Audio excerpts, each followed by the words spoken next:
Tener la personalidad de Merlina como yo cuando me convierto en Merliña. Primero tienes que ser transcoreana. Bombastic side eye. Tienes que ver Merlina todos los días.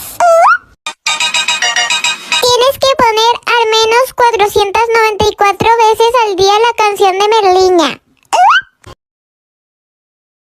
Tienes que reírte oscura así como yo.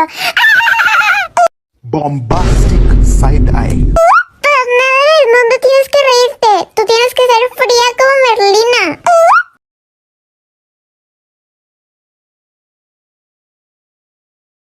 ¡Listo! Ya tienes la personalidad de Merlina.